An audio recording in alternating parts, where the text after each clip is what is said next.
Gábalo e outros, que em vez de serem recolhidos a um manicômio, dispunham da vida do seu povo como uma garefe do seu gado. Entusiasmado pelo fascínio do poder humano, Napoleão julgou-se um raro espécime na face do mundo, e assim tentou ultrapassar o próprio esquema kármico que o alto traçara como seu destino. Em consequência, após a fugaz gloriula do poder imperial transitório oficializado por Pio VII, ele terminou seus dias tristes e melancólicos na ilha de Santa Helena, ali refletindo o quanto a fragilidade da vida humana e a impossibilidade do homem em superar as diretrizes do governo oculto.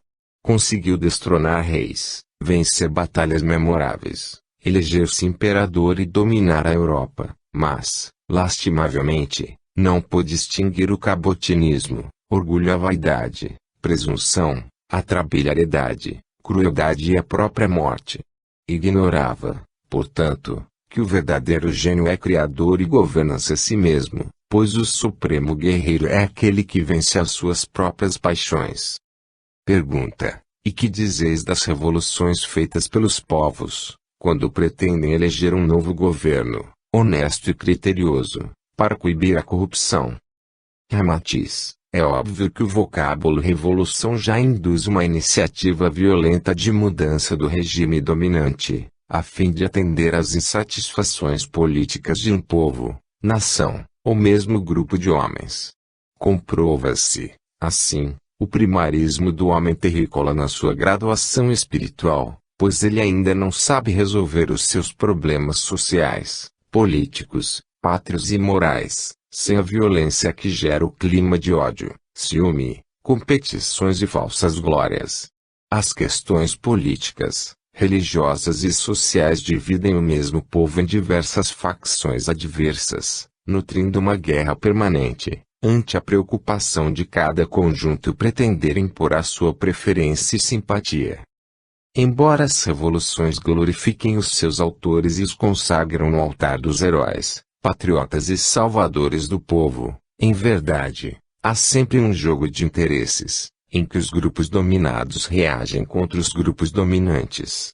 A revolução já é um estado de espírito em cada homem sempre insatisfeito, pensando em mudar de qualquer forma, onde quase sempre procura exclusivamente o seu próprio bem. Quando esse estado de espírito oculto se exterioriza na configuração de movimentos belicosos ou lutas sangrentas, apenas materializa a insatisfação de muitos homens afinizados à mesma frequência de desejos. Só em casos raríssimos, um ideal isento de interesses pessoais move uma revolução em favor do povo, pois, em geral, a cobiça e a ambição são próprias dos revolucionários de todos os tempos. A prova é que, incessantemente, novas revoluções substituem as velhas revoluções, porque os salvadores do povo passam a cuidar de sua própria salvação. Por isso, apesar do benefício que às vezes certas revoluções proporcionam sob uma intenção superior, jamais elas podem promover a felicidade de um povo, porque não atendem especificamente os interesses totais da coletividade, mas são geradas por grupos de homens associados pela mesma simpatia grupal. Deste modo, mormente a proclamação de salvadores, trata-se de um grupo afim e que passa a prestigiar exclusivamente os seus membros, desvinculando da salvação os depostos e os que não vibraram com o movimento revolucionário. Evidentemente, se a fidelidade, tolerância, renúncia, honestidade e o verdadeiro patriotismo de raça existissem unificados por um esquema evangélico do bem alheio, jamais haveria necessidade de revoluções, as quais apenas significam o corolário de uma insatisfação coletiva. Ademais, os homens terrenos ainda ignoram quais são os tipos de suas reações mentais e emotivas diante de acontecimentos incomuns, aos quais são lançados intempestivamente. Assim, eles podem variar e ceder-se profundamente ao contrário dos hábitos comuns, mudando seu procedimento conhecido e revelando-se, às vezes, em completo antagonismo com as suas características conhecidas na vida cotidiana. Quem for uma incógnita para si mesmo, quando elevado ao cargo supremo de um povo, tanto pode ser benéfico como maléfico, dependendo das paixões, interesses ou ambições que o dominam. Sabe-se que muitos imperadores romanos iniciaram o seu reinado imbuído das melhores intenções, tal o caso de Nero. No entanto, a volúpia do poder, a bajulação dos cabotinos e a perspectiva do luxo e do prazer, nutrem a vaidade, o orgulho, a desforra e outras paixões indesejáveis. Hitler parecia um homem inofensivo, servil e atencioso, quando era simples cabo do exército alemão, na guerra de 1914.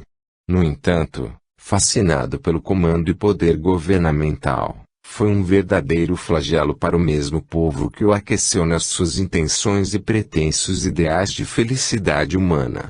Sem dúvida, isso ocorre também com os líderes revolucionários, pois são raros os que conseguem lançar-se do anonimato às credenciais do poder, mas sem tumultuar-se escravo das paixões e vaidades, que dormitavam subrepticiamente no âmago de sua alma imatura. Pergunta: mas, evidentemente, há sempre uma boa intenção quanto à iniciativa de homens, os quais se congregam para mudar um regime ou governo indesejável e até corrupto. Não é assim.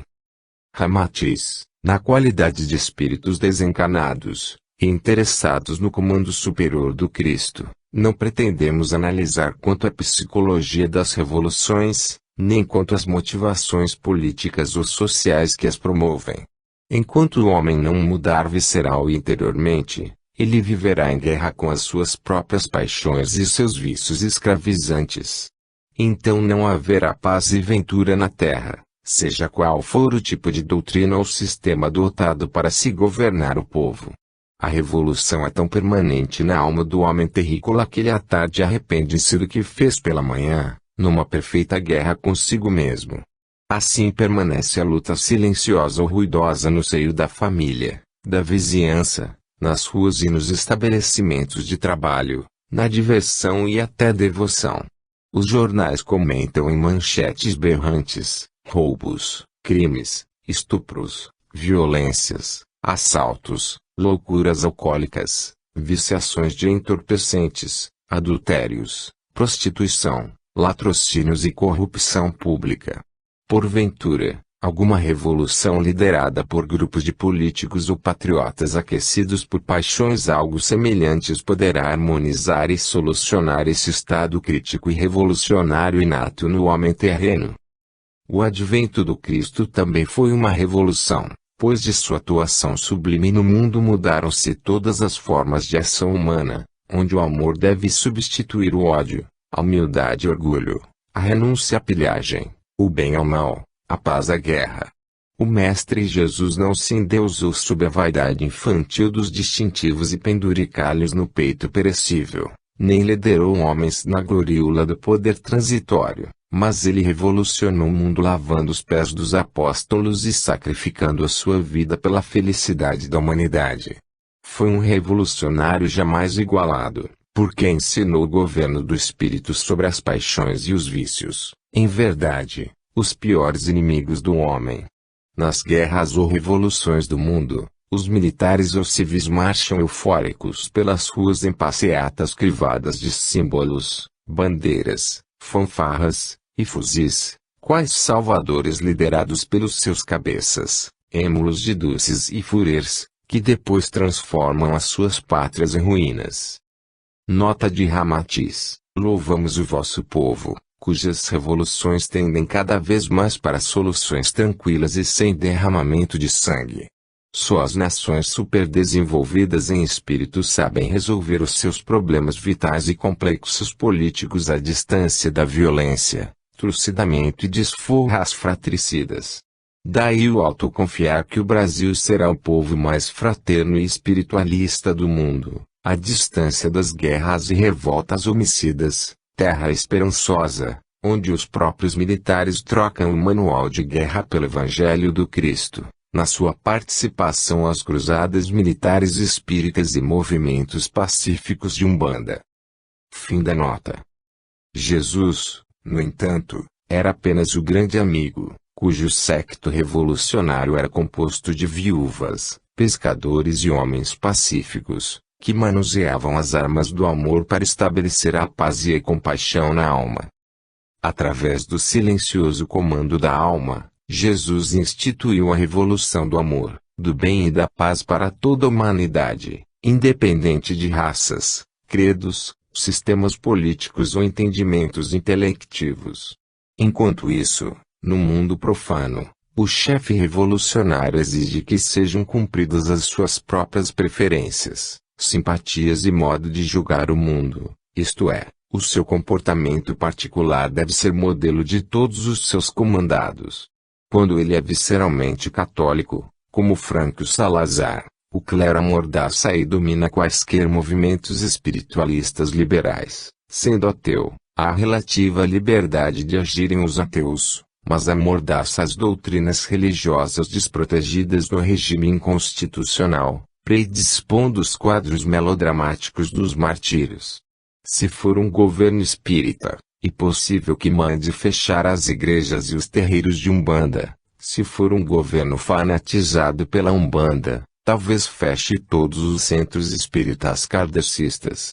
Catarina de Médicis matava os católicos na França, mas Calvino, protestante, mata Servetti na Basileia, enquanto os huguenotes modernistas, que fugiam para Nova Inglaterra, eram assassinados pelos fanáticos conservadores da mesma crença. Os cruzados matavam os fiéis sarracenos, e os muçulmanos e budistas hoje ainda se matam impelidos pela mesma ferocidade do tempo das cavernas.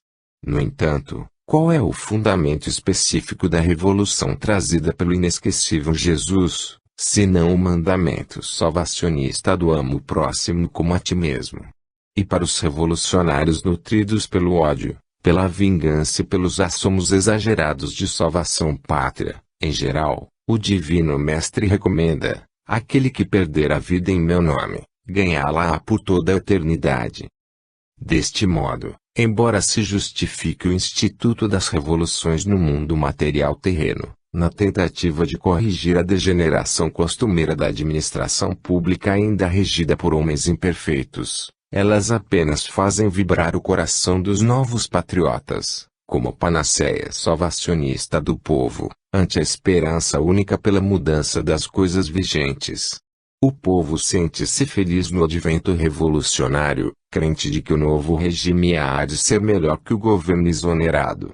No entanto, em face da proverbial imperfeição humana, não somente os salvadores esfriam os seus ímpetos de euforia pátria, no decorrer da administração, como ainda penetram no movimento libertador homens oportunistas, medíocres, ambiciosos e hipócritas, cujo mimetismo de patriotismo retardado chega a impressionar os autênticos.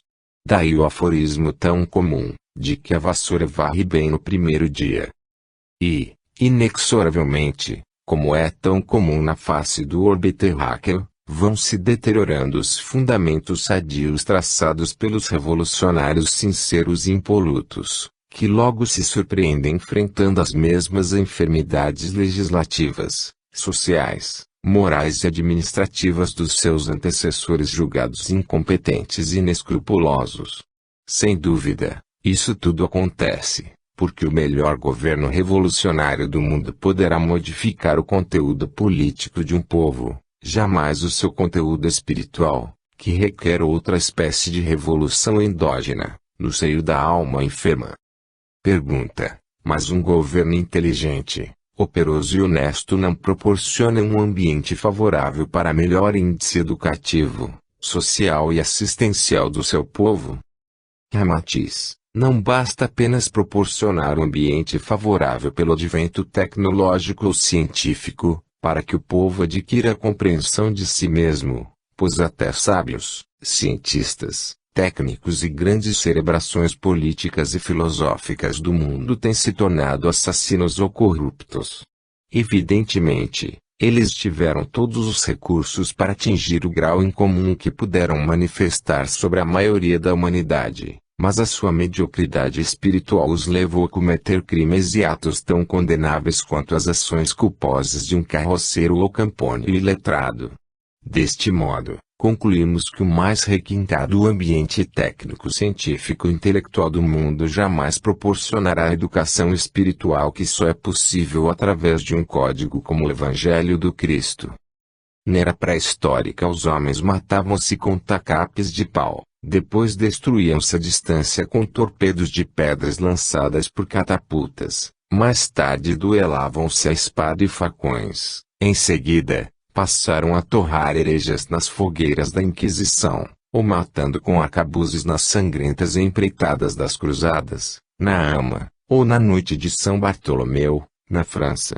Finalmente, o mundo então foi agraciado por um notável surto de descobertas científicas e invenções técnicas, que desenvolveram o conhecimento humano na caudalosa produção de livros, revistas e panfletos acessíveis a todas as criaturas.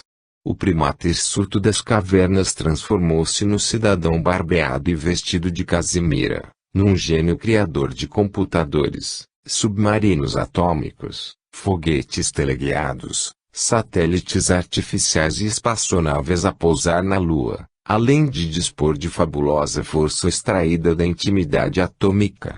É o poderoso mago moderno, cujas façanhas pelo controle remoto e a capacidade de fender o seu próprio planeta, põe num chinelo o lendário gênio da lâmpada de Aladim.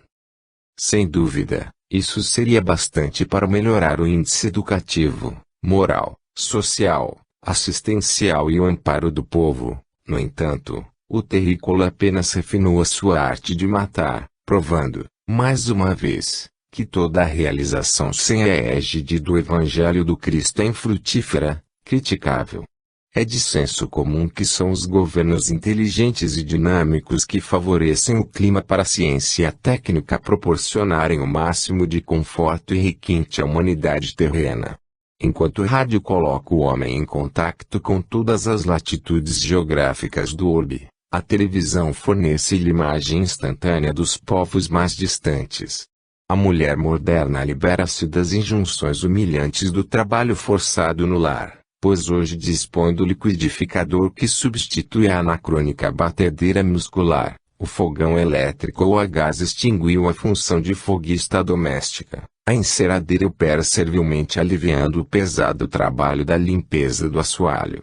A lâmpada mercurial substitui o lampião fumarento. A cinematografia panorâmica aposentou a velha lanterna mágica expondo as imagens animadas e coloridas sob o som estereofônico. Em face dessas realizações técnicas, científicas e culturais modernas, os ricos de ontem seriam atualmente bem pobres, malgrado sua fortuna estagnada na frialdade de uma vida despida da vivacidade atual. A divulgação fácil de livros, os recursos modernos de alfabetização, a cultura através de cursos básicos, intensivos e técnica eletrônica, ainda a leveza do traje de tecido adequado à profissão ou situação, as soluções vitamínicas, o controle específico sobre o recém-nascido, o exame pré-nupcial, a hibernação, o transplante de coração, rim, pâncreas ou olhos e as pílulas anticoncepcionais, proporcionam ao homem do século XX uma vivência aventurosa. A era do plástico, a modernização dos estabelecimentos de ensinos, alimentação sintética e enlatada, a assistência social dos institutos e a previdência do seguro, a intelectualização dos militares, a piscina da associação desportiva, a prodigalidade de creches, asilos de velhos, nosocômios, institutos de recuperação mental, aparelhamentos modernos para cegos, surdos mudos e mutilados, porventura foram capazes de solucionar os ingentes problemas milenários do espírito. Pergunta: poderíeis estender-vos mais um pouco sobre esse assunto de um modo ainda mais objetivo? Ramatiz, que faz o homem moderno, cientificizado, psicoanalisado, checado física, intelectual e psiquicamente, que se submete a todas as descobertas científicas, conhece todas as nuances da psicologia moderna, queima fosfatos na emperrada pesquisa parapsicológica, comanda pequenos feudos de computadores, controla robôs subservientes, capaz de pulverizar milhares de criaturas ao simples toque de um botão eletrônico, como fez em Hiroshima. Enfim, qual é a notável diferença que existe, hoje, no homem, e o seu passado de troglodita? Antigamente, quando vivia nas cavernas matava o próximo a pauladas, hoje assassino semelhante à pistola eletrônica com silenciador, arrastava a mulher do vizinho troglodita para satisfazer os seus instintos campos afora. Hoje, faz o mesmo com a mulher do amigo, carregando-a de Galacheu Impala morava em grutas de pedras. Atualmente copia a vida dos insetos morando em canudos de cimento, torrava os hereges de modo anti-higiênicos, presentemente pulveriza-os sob a explosão da bomba atômica. Há milênios movimentava carroças ferradas sobre tapetes de corpos vivos de crianças, velhos e mulheres nas tropelias bíblicas, hoje os esmaga sob as lagartas dos tanques homicidas. Nota: vide em Reis, livro 2, capítulo 12 versículo 31 da Bíblia, os bárbaros massacres de Davi e seus exércitos sobre os amonitas e moabitas, quando mandava passar carroças com pontas de ferro sobre os infelizes prisioneiros estendidos ao longo das estradas. Quando os judeus eram conduzidos para o campo de concentração de Treblinka, na última guerra nazista, houve casos em que os tanques alemães os esmagavam, espremidos entre as margens da estrada, cujas lagartas ao girarem ensanguentadas, mostravam pedaços de fígado, rim, corações, braços e pernas dos massacrados.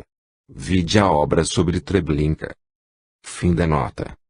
A técnica e a ciência vinculadas para os mesmos objetivos atualmente oferecem os mais brilhantes e eficientes ensejos para o terrícola exercer a sua incúria espiritual. Aqui, desentoca infelizes homens subnutridos e acovardados e os liquefaz pelo fogo líquido do napalm. Ali, trucida pela bomba atômica aos inimigos de raça diferente. Acolá, estraçalha corpos de jovens sob a metralha eletrônica em defesa de tolos sistemas políticos.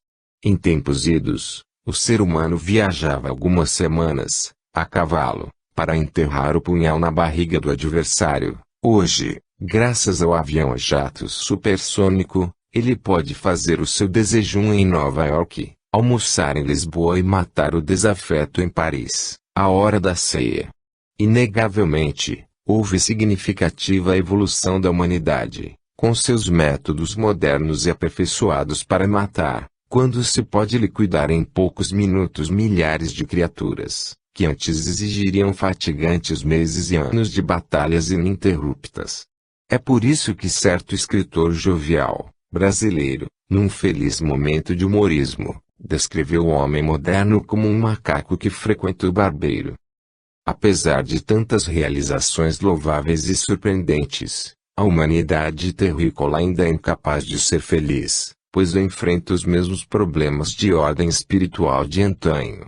Os partidos políticos, os sistemas doutrinários, as castas sociais e as segregações raciais constituem tremendas limitações verrugosas no corpo sádio da vida feita por Deus. Malgrado as reuniões amistosas de classes profissionais, confraternizações artísticas, os congressos eucarísticos, simpósios de espíritas e outros empreendimentos de espiritualistas modernos, apenas se verifica uma verbosidade avassalante sem resultados práticos, porque os homens, no âmago da alma, ainda são dependentes das superficialidades e dos interesses do mundo transitório da carne. Raras criaturas importam-se, realmente, em investigar a autenticidade do espírito imortal em sua manifestação educativa na face do orbe, a fim de nortear a sua vivência sob o imperativo da vida superior. Por isso, também não sabem governar e governar-se, até o dia em que coloquem acima das circunstâncias provisórias da existência física a norma da vida verdadeira do espírito. Pergunta: que dizeis das doutrinas socialista, fascista, democrático ou nazista? Ramatiz: é evidente que na condição de espíritos desencarnados não nos preocupam rótulos, fórmulas, preconceitos políticos, racistas ou ismos que identificam movimentos socialistas, nazistas, democráticos, capitalistas ou fascistas de pouca importância para o revestimento exterior, quando o conteúdo continua deteriorado. São empreendimentos que se constituem na cúpula de proteção a certos grupos de homens congregados pela mesma simpatia pessoal e devotados à mesma concepção política, e que eles consideram a panaceia preferida para solucionar os problemas humanos. Daí o fanatismo e o devotamento servil desses grupos ao seu sistema político, e que o consideram o melhor do mundo, o mais adequado e certo. Embora isso não agrade aos adeptos de outras doutrinas algo semelhantes. Indubitavelmente, tais sistemas, por mais sensatos ou lógicos que os julguem, serão superados com o tempo em face da modificação e evolução dos costumes e temperamento dos homens. A história pródiga em comprovar inúmeros sistemas e doutrinas econômicas, políticas, filosóficas e até educacionais, que de maneira alguma poderiam ajustar-se hoje ao pensamento e à emotividade do homem atômico. Tais sistemas podem atender às necessidades de um povo, em determinada época e nos limites idiosincrásicos desse povo, jamais servirá para a cobertura de toda a humanidade, sequer de outra nação. Ademais, tratando-se de conjuntos de homens de espírito primário, como são os terrícolas, os seus sistemas e doutrinas estão evados dos mesmos defeitos que tais homens ainda não puderam extinguir em si próprios. Não importa ser nazista, democrata, capitalista, fascista ou socialista, e a ardente preocupação de salvar a humanidade pelo seu sistema político mais simpático, caso o homem não consiga salvar-se a si mesmo, libertando-se do vício de fumar, beber, comer as vísceras sangrentas dos irmãos inferiores, inclusive do domínio das paixões funestas. Isso tanto avilta o indivíduo que o comete, como o povo, sistema ou doutrina, que tenta a salvação política de outra nação, mas sobrecarregada das mesmas infâmias, avarezas, inescrupulosidades, ódios, vícios e vinganças partidárias. Pergunta: porventura, entre tais sistemas, um deles não poderia solucionar de modo mais sensato e eficiente os problemas do mundo? Ramatiz: doutrina por doutrina, sistema por sistema ou ismo por ismo, ideados e compilados por homens defeituosos, é preferível o evangelismo, ou doutrina de Jesus, que além de ser o homem mais santo e mais sábio, é também o melhor amigo do homem. Trata-se de doutrina sadia, universalista e incriticável, que praticada por todos os homens elimina definitivamente todas as dificuldades, carências e desventuras da humanidade. Não é de estrutura capitalista, fascista, democrática, nazista ou socialista, mas simplesmente regida por uma regra áurea irredutível, que é o sublime sentimento do amor. Os homens não se salvam substituindo sistemas políticos, mas exclusivamente pelo exercício incondicional do amor. No deserto da vida humana, só a doutrina de Jesus é o oásis capaz de descedentar a sede do viandante mais desesperado e infeliz. É a fórmula inalterável em qualquer latitude geográfica do mundo, clima social, político ou religioso, como a mais avançada solução moral e espiritual das relações entre os homens. Ama o próximo como a ti mesmo e faz aos outros o que queres que te façam. Não se refere especificamente a grupos de homens socialistas, fascistas, democratas, nazistas, capitalistas, comunistas ou socialistas, porém, ao gênero humano. Os homens podem alegar que é difícil viver o Evangelho, tal qual o Mestre Jesus o viveu, mas nenhum homem do mundo poderá negar que, se tal código moral for praticado pela humanidade, extinguem-se todos os problemas econômicos, financeiros, políticos, morais, racistas, religiosos, e até recupera-se a saúde humana pela libertação dos vícios e das paixões mórbidas. Em consequência, não somos por nenhum partido, doutrina ou sistema político, filosófico ou religioso do mundo, mas apenas pelo amor pregado e vivido pelo Cristo Jesus, o qual é independente de quaisquer diferenciações de raça, cultura, fortuna, política ou religião. Pergunta: tratando-se de assunto de suma importância para nossa observação e aprendizado, gostaríamos de receber outras considerações, de vossa parte, e relativas ao Evangelho de Jesus, num confronto com as doutrinas do mundo. Ramatiz: é de senso comum que a saúde de um conjunto depende da saúde das partes, em consequência, o equilíbrio, a harmonia e a eficiência de um sistema político, social, cultural, religioso ou filosófico, terá de depender, fundamentalmente, das condições sadias das partes. A beleza panorâmica de um jardim depende da harmonia e coerência estética entre as espécies de flores que o compõem. Assim, os governados não podem criticar os seus governos, pois eles constituem-se na cobertura ou superestrutura dos valores positivos e negativos do próprio povo a que estão vinculados. Muitas vezes, os indivíduos de certo sistema político exigem um governo perfeito dentro de um ambiente em que praticam e consentem as mais censuráveis relações ilícitas de ordem comercial, política ou moral.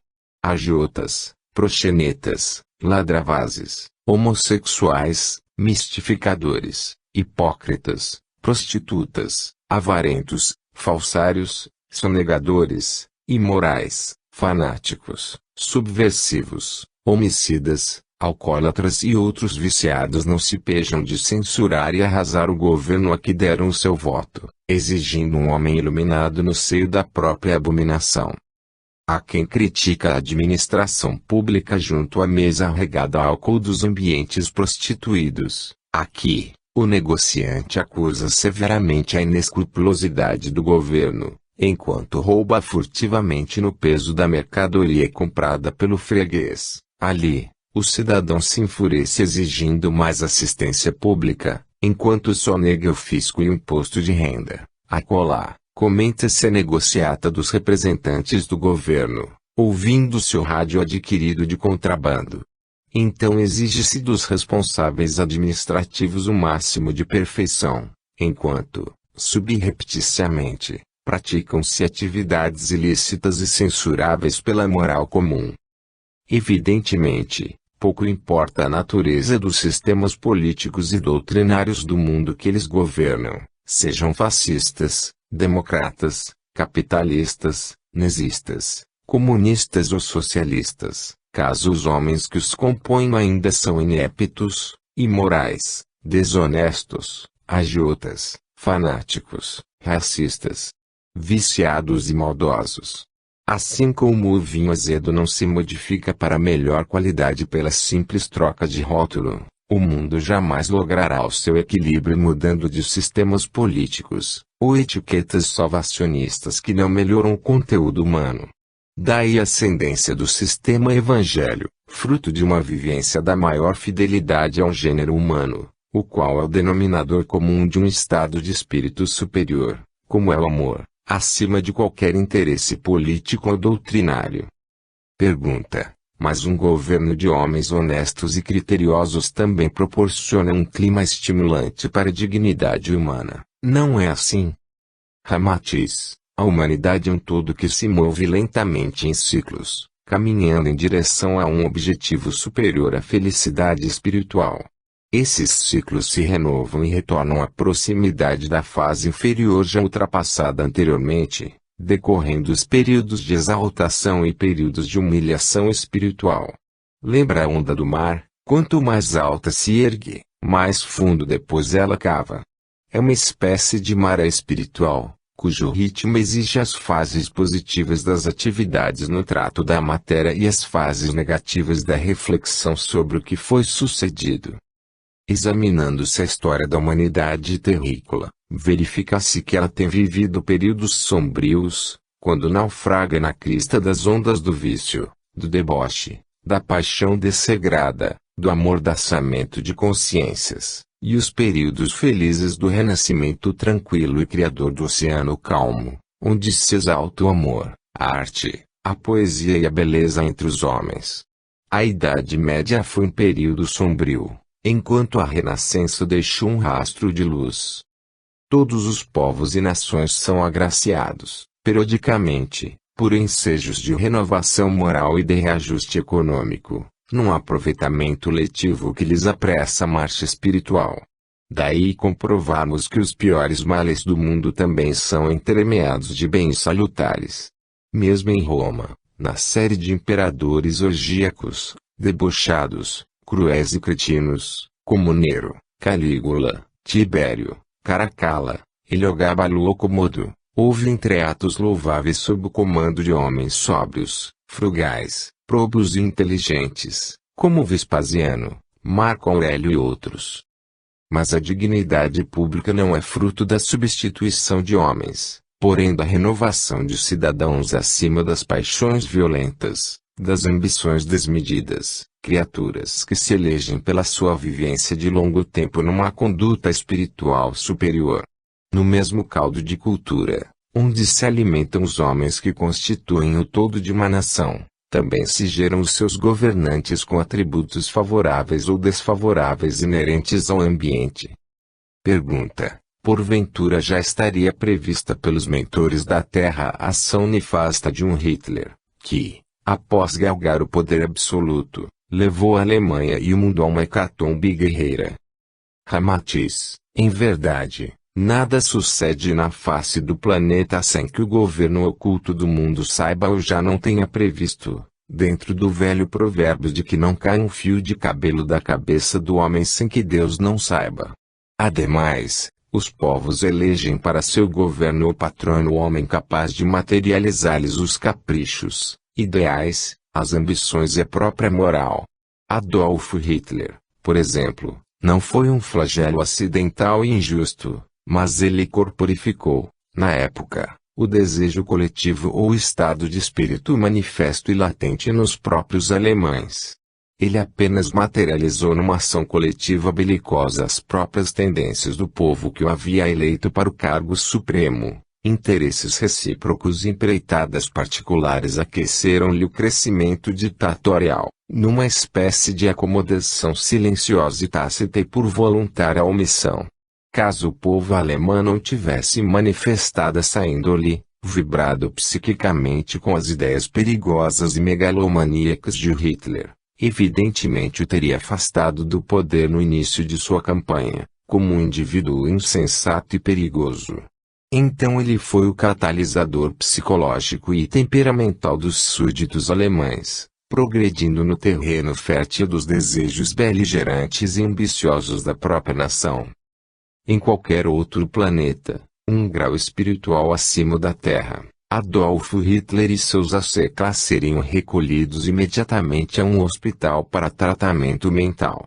Jamais encontrariam qualquer estímulo ou eletividade para sua empreitada de assaltos, pilhagens e massacres de criaturas de outros países mais débeis. Para conseguir isso, ele recebeu o apoio do seu povo, abriu-lhes as comportas das paixões belicosas e insensatas, encontrou colaboradores e até servos entusiastas que lhe concretizaram as ideias perigosas, vinganças insensatas e iniciativas tão negras como a morte de milhões de judeus nos campos de concentração. A sua entrada na Áustria foi festejada sob o dossel de flores e vivas. A sua primeira vitória sobre a Polônia enfraquecida arrancou os mais retumbantes aplausos da juventude alemã, comprovando-se perfeita simbiose de governo e governados. É certo que os aliados também trouxeram o seu feixe de lenha à fogueira que Adolf Hitler, mais ousado, imprudente ou louco, ateou fogo, e por isso foi responsabilizado como principal culpado. Entretanto, quando a humanidade vive períodos tranquilos e que faz jus a melhor roteiro espiritual, o Senhor envia um Krishna, Buda, Rama, Gandhi e o magnífico Jesus, que deixa um sopro de ternura, compaixão e paz no mundo. Mas quando o mundo ferve, em alta tensão, e os povos se citam nas suas paixões ambiciosas, perturbando a marcha normal do conhecimento do espírito, então encarna-se um Alexandre, Aníbal, Gengis Khan, Atila, Júlio César, Napoleão ou Hitler, que, na figura de verdadeiros cirurgiões da humanidade, semeiam a dor e o sofrimento coletivo, trazendo o bem pelo mal. Os homens terminam por expurgar o veneno que se acumulava no âmago da alma por excitação de sua origem animal, concretizam em atos maldosos, à luz do dia, o que lhes vibrava no silêncio de sua própria covardia. Pergunta: qual seria um sistema de governo mais compatível com a nossa atual graduação psicológica ou espiritual? Ramatiz: repetimos, novamente, que há de falhar qualquer governo enquanto os vossos legisladores e sociólogos tentarem harmonizar social e politicamente o mundo através de sistemas ou doutrinas elaboradas por grupos de homens, quais verrugas no organismo coletivo da nação. Quer se trate de uma doutrina fascista, democrata, capitalista, comunista ou nazista, sempre há de atender às ambições, à capacidade, aos costumes, à vaidade e ao interesse de um grupo simpatizante, porém profícuo e até nocivo para os outros conjuntos de homens ou doutrinas políticas. Embora milhares ou milhões de indivíduos se afinizem a uma doutrina ou sistema político que julgam o melhor do mundo, eles estão vivamente preocupados com a sua própria segurança pessoal, jamais com a humanidade. Só em casos raríssimos surge o herói capaz do holocausto para o bem do povo e da raça humana. E a explicação é muito simples, pois todo indivíduo que deseja, realmente, servir ao próximo, jamais se filia ou se coloca sob qualquer sistema político, doutrina religiosa ou agrupamento social para exercer o seu sentimento sublime. Ele sabe que os homens vinculados pelos sistemas políticos do mundo ainda não oferecem condições para viver a plenitude de um sacrifício pelo bem alheio. Em consequência, rebuscando o passado histórico até os últimos dias da vida moderna, a fim de ser encontrado um gigante, sábio, cientista ou psicólogo autor de algum sistema ou código moral miraculoso para salvar a humanidade, eis que esse homem é o Cristo Jesus. Sob o seu comando cessam conflitos, fanatismos, ambições, desonestidades, vícios, vaidades, orgulho, avareza, racismos e crueldades, porquanto seu estatuto exige, incondicionalmente, que o candidato tem de amar o próximo como a si mesmo. Pergunta: que deveríamos compreender por esse amor incondicional a todos os demais indivíduos? Ramatiz: o amor, pacifismo, perdão e a bondade, filantropia, humildade, tolerância, honestidade e ternura são estados superiores de espírito idênticos em qualquer latitude geográfica do orbe, quando expressos por qualquer raça e por indivíduos pertencentes a qualquer partido ou doutrina política. Se o comunista, nazista, democrata, fascista, capitalista ou socialista é bom, nobre, gentil, amoroso, fraterno e piedoso, pouco importa o rótulo que ele sustenta ou o sistema político a que se filial na verdade, ele se integra ao código moral do Cristo, que é o amor universal, malgrado a cor do seu uniforme, a insígnia que ostenta no braço, o líder político que admira ou a doutrina que defende. O judeu, africano, esquimó, alemão, americano, turco, hindu ou árabe, quando humilde, honesto, fraterno, pacífico e amoroso, não se diferencia pela sua raça, mas identifica-se pelo mesmo estado de espírito elogiável. Assim, não existe uma humildade propriamente alemã, um amor propriamente russo, ou uma renúncia propriamente hindu. Tais virtudes existem latentes em todos os homens, porque descendem do mesmo Deus, e isso sempre lhes tem sido ensinado por todos os legisladores interessados na saúde espiritual da humanidade. Pergunta: temos observado que os governantes, na Terra, dificilmente creem ou admitem na existência de um outro governo oculto, que do mundo espiritual vigie-lhes as atividades públicas. Que dizeis? Ramatiz: sem dúvida, esses homens ignoram que são apenas mordomos da administração sideral, cujos atos públicos desonestos ou imprudentes depois serão julgados com maior severidade do que a legislação falha e subornável do mundo material. jamais abusarão impunemente do patrimônio coletivo que recebem em confiança do seu povo, pois, se não há tribunais divinos exarando pessoalmente sentenças punitivas, a lei do karma é inflexível e severa, obrigando qualquer delinquente a pagar ou indenizar os prejudicados até o último ceitil. Os políticos e administradores públicos corruptos traem a confiança do Senhor, como os filhos degenerados abusam do patrimônio pertencente a todos os membros da família. Embora tais homens consigam tangenciar as leis do mundo físico, eles terão de indenizar completamente os prejuízos ocasionados pelas suas ambições e atitudes inescrupulosas. Os políticos do mundo podem iludir e mistificar as criaturas que confiam em suas promessas e sofismas, mas não se livrarão das severas sanções espirituais por muitas existências posteriores.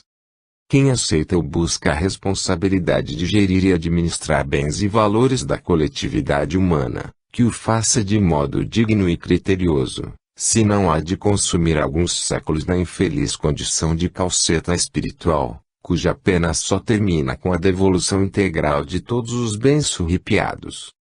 Pergunta: qual seria a forma ideal de governo para a nossa humanidade?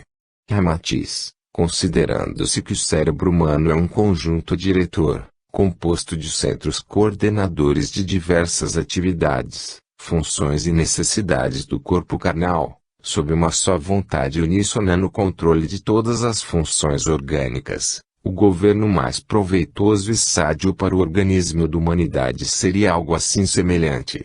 Poderia ser eleito um conselho governamental, escolhido exclusivamente entre os homens selecionados pela sua moral superior, vontade firme, renúncia absoluta, disciplina, talento, honestidade, formação científica e incondicionalmente universalistas. Seriam criaturas eleitas pelo seu amadurecimento biológico e espiritual, e não por efeito de contagem de votos do partido político majoritário sob estrondosas campanhas eleitorais. Um conjunto governativo, eleito de cima para baixo, composto de almas de maturidade espiritual, leais, desprendidas, estoicas, reconhecidas pelo povo como as mais capacitadas para governarem sem locupletar-se dos bens da comunidade. Antes de simples produtos de advento político, da simpatia de grupos populares ou de propaganda política partidária, seriam apenas cérebros e corações comprovados sediamente nas atividades comuns da vida cotidiana. Assim como há conventos de labores veneráveis e dignos, destinados a redimir ou disciplinar homens perturbados no mundo profano, que mais tarde podem voltar para sua antiga atividade a fim de orientar os companheiros em dificuldade espiritual, também deveriam existir na Terra instituições especializadas para treinar homens destinados à função correta de governar. A renúncia de si mesmos a qualquer espécie de glória política ou interesses pessoais deve ser-lhes a premissa fundamental para governar o patrimônio de um povo e jamais traí-lo, como ainda é tão comum no mundo. Isso nos comprova o próprio cérebro humano, que não demonstra nenhuma simpatia ou interesse por determinado órgão do corpo humano, mas atende a todos conforme a sua necessidade organo-funcional. Todo homem que movimenta campanhas políticas visando ao seu interesse pessoal, de início frauda os ideais e os sonhos do seu povo, em favor exclusivo de si mesmo. O governante há de ser homem humilde, sábio, gentil, ativo, desprendido, justo, severo, porém amoroso. Uma coração de criança alhado ao cérebro de um gênio, há de ser, enfim, um anjo sabido. E só poderá governar sem censuras quem se decida a servir exclusivamente a seu povo, colocando a sua própria felicidade em sentido secundário. Pergunta: evidentemente, é quase impossível conseguir-se, na Terra, um tipo de homem com tais credenciais superiores. Ademais, observamos que os verdadeiros espiritualistas parecem fugir de qualquer governança no mundo. Que dizeis? Ramatiz: realmente, os homens conscientes de suas verdadeiras necessidades espirituais, em geral, São humildes e avessos às gloriolas do mundo material, às atividades ostensivas que evidenciam a personalidade humana transitória. Eles preferem comandar as suas próprias paixões e governar o seu instinto inferior, ajudando e passando sem preocupações de louvores ou gratidões. Não se fascinam pelos brinquedos dos encanados, nem buscam os bens ilusórios da matéria, mas se interessam pelos valores definitivos do Espírito Eterno. Importa-lhes, antes de tudo, a condição de um apóstolo do Cristo do que as vantagens de um ministro de Estado. Pergunta, em consequência, como constituir um conselho governamental, nobre e sadio, composto de homens forjados nas realizações espirituais superiores, quando eles não se consagram pela política do mundo, a única doutrina responsável por tal evento? Ramatiz, inegavelmente, isso é dificílimo porque o caldo de cultura onde se forjam os políticos ainda é de péssima qualidade, tal qual acontece com os povos e nações do mundo. Os povos ainda se separam por retalhos de fazendas coloridas, simbolizando as pátrias isoladas no seio da humanidade, e que alimentam a matança sistemática nos matadouros fratricidas das guerras.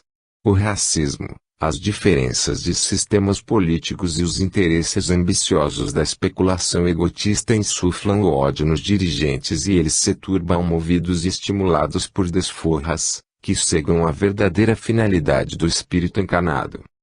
Em planetas mais avançados há um só governo administrando toda a humanidade, uma louvável consciência coletiva composta de homens de todos os matizes psicológicos e representativos de todas as atividades humanas, vinculados incondicionalmente ao lema de servir e produzir benefícios sob o mais alto nível de honestidade, renúncia e amor.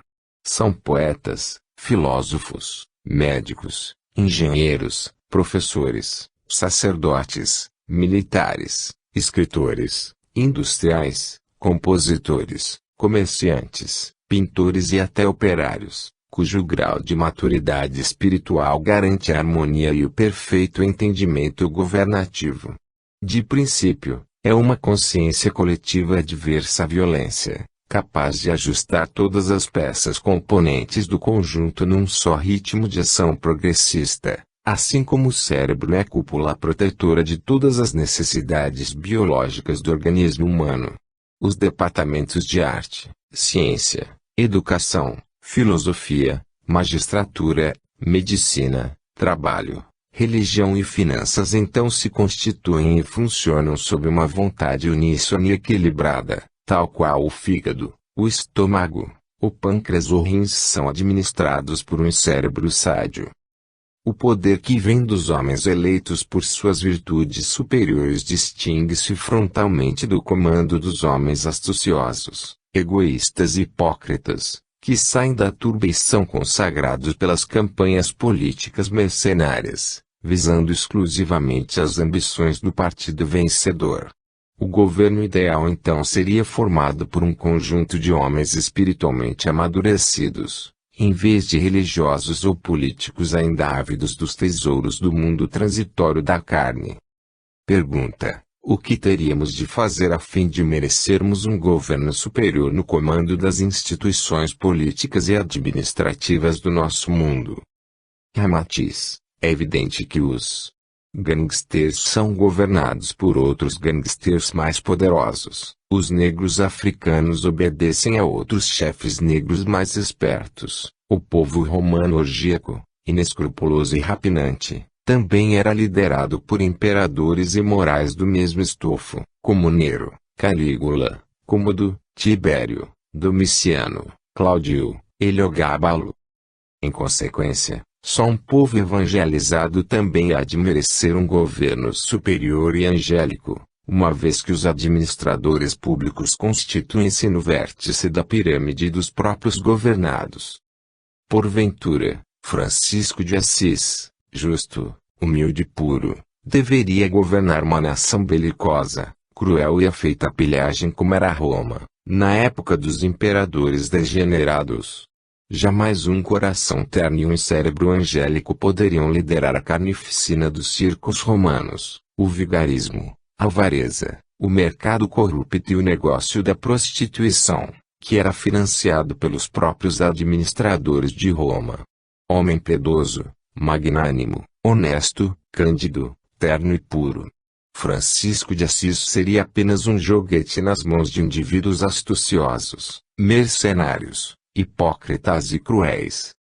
Por isso, segundo o adágio comum, o povo tem o governo que merece. Seria incoerência reclamar um governo perfeito, sádio e honesto, de um povo que ainda se compõe de homens corruptos, ambiciosos, viciados, inescrupulosos, avarentos, exploradores, aventureiros, traficantes, gozadores, como ainda hoje acontece em certos países modernos e cientificados.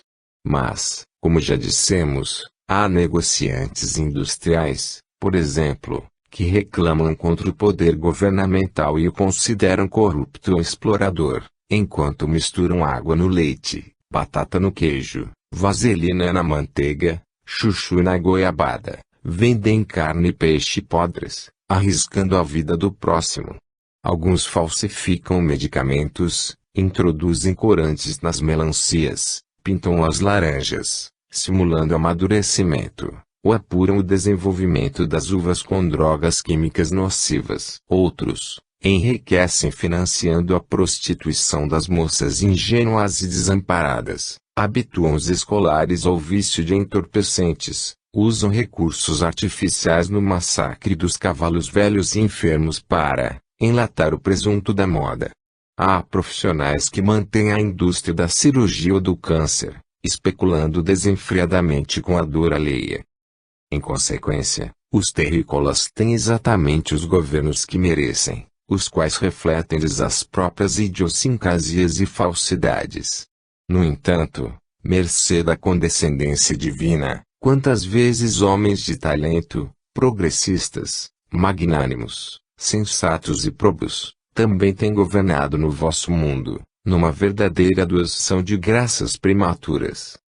Pergunta: quais as comprovações mais positivas de que os povos e as raças na Terra vivem e progridem sob as diretrizes inconfundíveis do mundo espiritual? Ramatiz: seria uma imprudência desastrosa para a humanidade terrícola, caso vivesse exclusivamente sob as diretrizes dos governos constituídos pelos homens encarnados. Aliás, nenhuma humanidade física vive sem a diretriz sábia e certa de uma administração sideral responsável pelo seu destino espiritual, que lhe provê todas as necessidades humanas e lhe disciplina todos os movimentos evolutivos do espírito imortal. Mas, quando os homens se mostram sensíveis a ensejos espirituais redentores, o governo oculto do orbe então envia os seus representantes, instrutores e legisladores, que se manifestam na terra e se adaptam ao temperamento, à compreensão e aos costumes de cada povo e raça. Há diversos milênios, Antúlio ensinou na Atlântida os primeiros rudimentos de espiritualidade superior, fundando o Templo da Paz e organizando os sistemas que posteriormente os essenos reviveram na Judéia. Mais tarde, os profetas brancos recolhiam os anciões desejosos de conhecerem a verdade imortal e refazerem o espírito fatigado da caminhada física. Hermes transmitiu aos egípcios os remanescentes dos conhecimentos atlantes e liderou movimentos iniciáticos, desenvolvendo a magia teúrgica e os ritos secretos de Osíris. Na Índia, Rama assenta as bases das instituições bramânicas e Krishna elabora os fundamentos esotéricos da investigação espiritual sem a prioridade religiosa. Buda, na Ásia, divulga o pensamento reto e o controle mental, ensinando o homem a dominar as paixões do corpo animal. Confúcio, gentil e cortês, prega e incentiva a honestidade pura nas relações humanas. Orfeu, na Grécia, expõe a realidade espiritual através do encanto da música e da poesia, abrindo caminho para os avançados conhecimentos de Sócrates e Platão. Moisés, malgrado a intransigência e a agressividade, disciplina o povo judeu, especulativo e belicoso, impondo as leis severas da justiça de Jeová, o Deus único.